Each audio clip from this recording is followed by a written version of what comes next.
So Black Bag stars Michael Fassbender and Cate Blanchett as this husband and wife who both work for this intelligence agency. Not like a spy, but pretty much a spy organization. Basically, they're the ones who sit behind the computers, looking at maps, looking at satellite footage, trying to scrub some data, trying to figure out where the bad guys are, things of that nature. That's their job. While occasionally having to do some field work that allows them to flex their more spy-adjacent muscles of lying and tactics and betrayals, that sort of thing, right? As I said, Michael Fassbender and Cate Blanchett are married, and that marriage is put into a little bit of trouble once Michael Fassbender gets a tip from someone that his wife may be up to some dubious schemes. I have not been this locked into a movie in I don't know how long. Black Bag is 1.5 hours of this very intimate game of cat and mouse. Michael Fassbender doesn't want to put his marriage at risk, but still needs to figure out what's going on with his wife. It's constant wordplay and subtext between the two of them as they might say one normal thing at a dinner conversation, when really you as the audience member knows that one character is trying to extract information out of another, which leads to these very tense scenes. And I don't mean in a Jason Bourne sort of way. This isn't an action thriller. There's no car chases, no one's jumping off of buildings, nothing like that. This is all about the wordplay.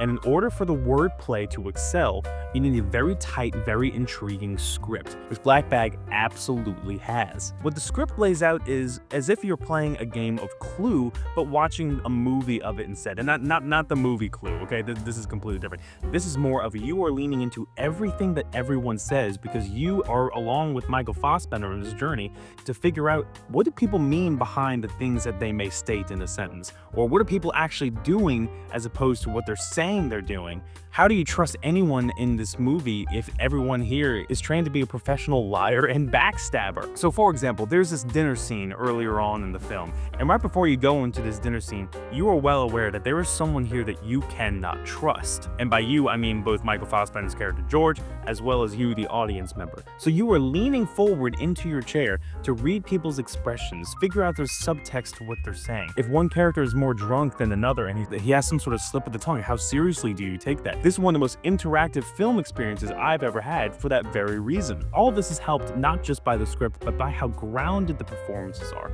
Very rarely will you hear someone yell or exclaim something or be cartoonish in any sort of way. It's all very stoic, very serious. Michael Fassbender's character in particular is the kind of guy who will get a stain on his shirt and say, I have to go change now, and he'll go away. It's all very stoic, very serious, very professional, because these are supposedly trained professional liars who have to watch everything they say. That might grate on some people because, you know, the dialogue can come across as a monotone at times, but they do mix it up a lot, and it helps greatly in these scenes between George and his wife. It might be a normal conversation over breakfast, but one person says something to see if it evokes a response out of the other. And having that emotional buffer between this baseline monotone professional sounding person and secret spy agent, whatever you want to call them, versus that emotional response happens constantly throughout this movie and cues you in plenty of times to what might be going on. I will say this type of movie isn't for everyone. Like, I don't think I could just go ahead to any of my friends and recommend this to them if I don't know what kind of stuff they already like.